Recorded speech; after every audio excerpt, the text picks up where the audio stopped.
local intercommunal d'urbanisme qui, contrairement à d'autres communes, n'a pas fait l'objet de réserve de la commissaire enquêteur. Il faut le savoir. Il n'y aura pas de grands immeubles. Il n'y aura pas de tours ou de bétonisation en outrance. Ce qui est préservé, et c'est un acte politique aussi important, que je tiens à souligner, c'est le tissu résidentiel de la commune. Ça a été demandé par nos habitantes et habitants, ce qui fait aussi la spécificité de la ville de Fontaine, c'est ce maillage d'immeubles à taille modeste quand même, hein, et de tissus pavillonnaires, et ça c'est préservé dans le plan local d'urbanisme intercommunal. Alors, il faudra aussi qu'on soit prudent, parce que j'entends aussi les petits propriétaires qui souhaitent vendre leur parcelle et qui disent j'aimerais bien avoir quelques menus monnaies ou revenus pour ma famille, pour mes descendants ou pour moi-même, parce que j'ai... Bon. Il faudra qu'ils s'y retrouvent aussi, c'est normal. C'est normal. Mais il faudra aussi que ces personnes aient en tête qu'ils ont des voisins. Et que c'est pas parce qu'eux ils vendent que leurs voisins doivent en subir les conséquences. Donc beaucoup de travail de concertation. Dans le PLUI, je tiens à dire, je reviens sur l'écologie. Avec l'équipe que je conduis, j'ai fait sanctuariser des milliers de mètres carrés pour y réaliser des parcelles agricoles, des jardins partagés, des nouveaux parcs ou des squares sur des parcelles qui étaient communales. Grosso modo, c'est 8 hectares supplémentaires qui sont consacrés à la trame verte, que nous avons sorti des parcelles constructibles, que ce soit à Jean Moulin, La Poya, par exemple. Voilà. Je vous parlais de concret, je vous parlais d'actes. Là, vous voyez bien, on n'est pas ni dans le gadget, ni dans le canal à braille, que certains nous servent à longueur de journée. Alors, tout ce qui s'est fait au long de ce mandat, ça a été concerté. Tous les grands sujets, on a essayé de les mettre sur la table.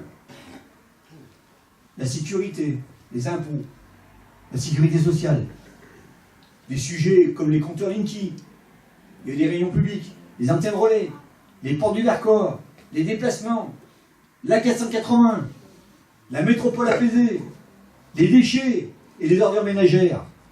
Et puis, la semaine de 4 jours, vous savez, pour nos enfants.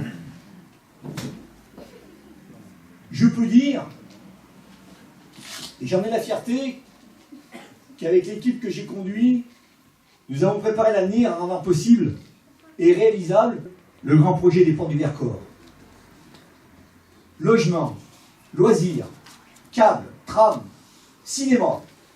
Ce sera un rayonnement exceptionnel pour Fontaine, qui offrira une véritable centralité métropolitaine et un pôle d'attractivité économique porteur d'emploi. Alors là aussi, c'est un des axes essentiels de la prochaine mandature. C'est clair, net et précis. Je vous l'ai dit pour le logement, mais pas que. Je viens de nous faire un petit exercice de savoir ce qui va s'y passer. Maintenant, il va falloir transformer l'essai. Il va falloir réussir l'opération Porte du Vercors, puisque là, l'axe 1, c'est Fontaine.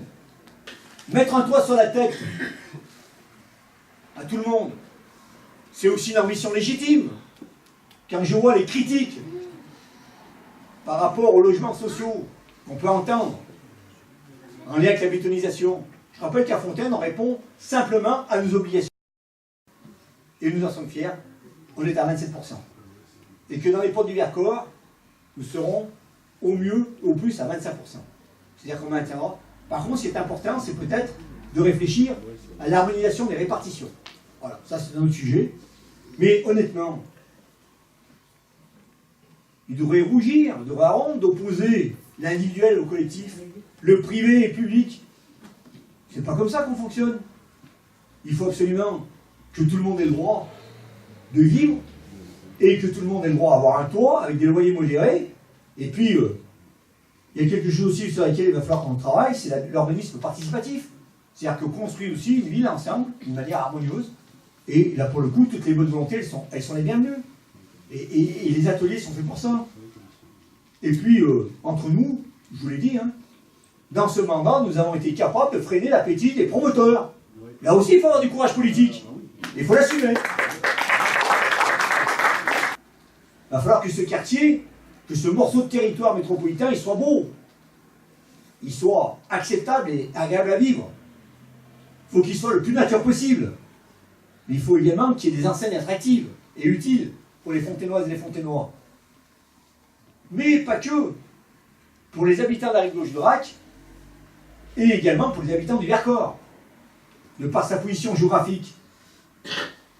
Les enseignes de cinéma, elles se multiplient actuellement en visite du site comme des porteurs de projets. Et puis au sein de cet espace, il y aura également un espace des mobilités multimodales. Du vélo, le marche à pied, le tram, le câble, les bus, les voitures bien entendu. Et ce nœud multimodal va être une force pour ce côté de l'agglomération et en plus pour nos déplacements du quotidien. Alors, là pareil, ça me fait sourire aussi quand je vois certains qui, lors du dernier conseil municipal, quand on a évoqué et qu'on a pris des délibérations sur ce sujet, alors il y en a un, Franck Legault a voté contre. C'est-à-dire les portes du Vercors, il a un report. Donc merci. Les habitants de Fontaine, vous n'avez pas droit ni au loisir, ni au cinéma, ni au câble, à rien. Bon, restons dans une ville dortoir, bétonnée, telle qu'il l'aime. Voilà, ça c'est clair. Et puis, il y en a un autre, Laurent Tovis, lui, il est monté dans le train, mais il est monté dans le dernier wagon. Il a toujours été contre, et là, il s'est accroché au dernier wagon, parce qu'il a bien vu que le train était parti. Seulement, en route, dans le wagon, de temps en temps, il crève quelques pneus au wagon, parce que il est pour un multiplex à 6 salles, alors qu'il sait pertinemment qu'un multiplex à 6 salles, ça veut dire que le projet n'est pas viable. Donc, c'est une manière détournée de dire je suis pour, mais tout en étant contre. Voilà, ça c'est autre chose. Mais soyons réalistes. Nos autres collègues, eux, par contre, du conseil municipal, sont restés beaucoup plus réservés. Mais ils savent très bien que l'écologie, la trame verte et bleue dans les ports du Vercors, c'est aussi un gros morceau, et ils pouvaient difficilement tirer dessus. Alors, le programme de Fontaine, notre planète commune et écologique et solidaire, il n'est pas écrit d'avance. Hein. Il sera nourri de vos propositions et des propositions des Fontainoises et des Fontainois. À côté de ça, soyez rassurés aussi, on n'arrive pas les mains vides. Hein. Je ne suis pas arrivé ce soir avec les mains dans les poches, coucou c'est moi, ça va bien. Non, non. On apporte aussi au projet commun des priorités, des convictions et des valeurs. En tous les cas, en ce qui concerne l'intérêt des habitants de notre commune. Et je rappelle quand même que nous avons déjà des centaines de contributions. On ne part pas de rien. Et à côté de ça, le travail municipal, il continue aussi. Alors, 3 grandes avancées pour notre ville. Je vous ai dit tout à l'heure qu'il y a quelques bricoles, là. Vous allez juger si ce sont des bricoles ou pas, d'ailleurs. Parce que là, il y en a une qui était dans le programme. Et puis, il y en a 2 qui ne sont pas dans le programme, qui n'étaient pas dans le programme. La première, c'est que le permis de construire est délivré. Nous avons enfin une salle festive portée par un investisseur privé sur notre commune de Fontaine. Une salle festive qui doit répondre aux besoins de nos habitants qui, souvent, pour un mariage, un baptême, doivent faire des kilomètres. Ça y est, elle existe, elle est dans la zone industrielle des Bouillants, et le permis de construire est délivré.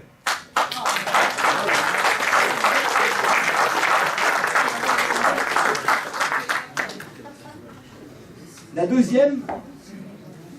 deuxième opération,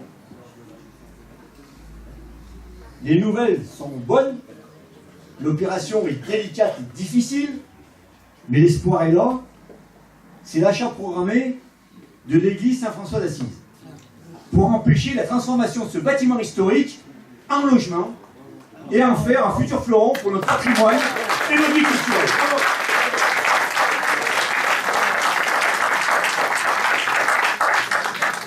Nous sommes accompagnés par l'établissement public foncier local, le PFL, sur ce dossier.